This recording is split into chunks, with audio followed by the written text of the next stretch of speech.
Welcome to Billy's Books. Today we're going to do Shattered Sword, the untold story of the Battle of Midway. You may say to yourself, Untold Story of the Battle of Midway? It's one of the most famous battles ever. That story has been told many, many, many times. I myself have seen two movies, one called Midway, the other called Midway. The book of the day is Broken Sword. It's about the Battle of Midway with Japan. It was in the Pacific. It's a bit of 1,000 miles or so northwest of Pearl Harbor.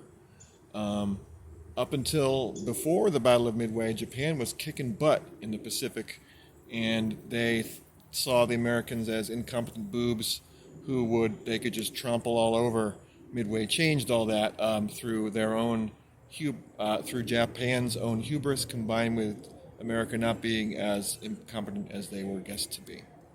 There were a lot of mistakes made by Japanese.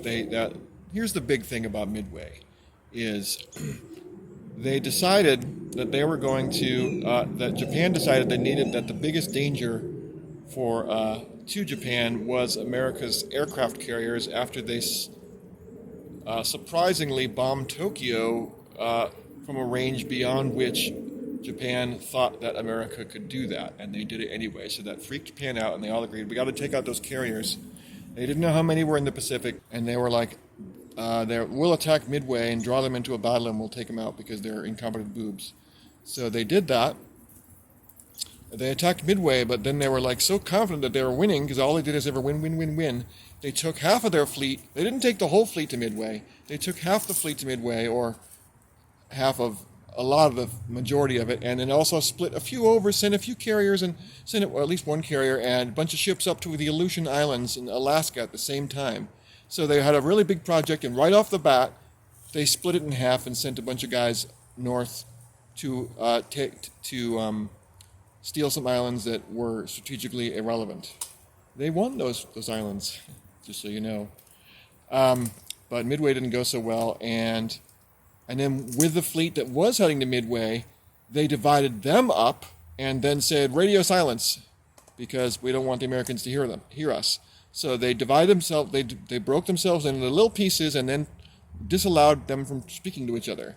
Things went really, really wrong for them, and they lost big time. In the past, many governments, when they lose a battle, they just cherry pick the facts and then release only that. This was the beginning of them just flat out lying to the public. We won! And so much that they disallowed anybody who was involved from even speaking to their family about it, or the press, or anything. The wounded sailors were kept in hospital for up to a year, and some even beyond, and they were shamed by the nurses for being losers. The healthy sailors that came home were just shipped off to the Pacific somewhere else so they wouldn't see their families. And it's just, very bad. Imperious, I tell you. Anyway, this is a very fat book. It's a history book, which I've read many of, and even some about battles, but this is really about, or like certain wars, but this is about one single battle over the span of 3 days, and it's really fat, and you have to want to read it. It's fascinating stuff. I learned all about what happens on aircraft carriers back in World War II, and even the difference in the aircraft carrier experience for the Americans versus the Japanese. We'll just say the Americans had more redundancy, and they trained their people better. There was a lot of hubris involved in the Imperial Navy, and they also took less care to make sure that their sailors were safe. So some of their safety precautions were a little on the short side. See you later. If you can't do a review.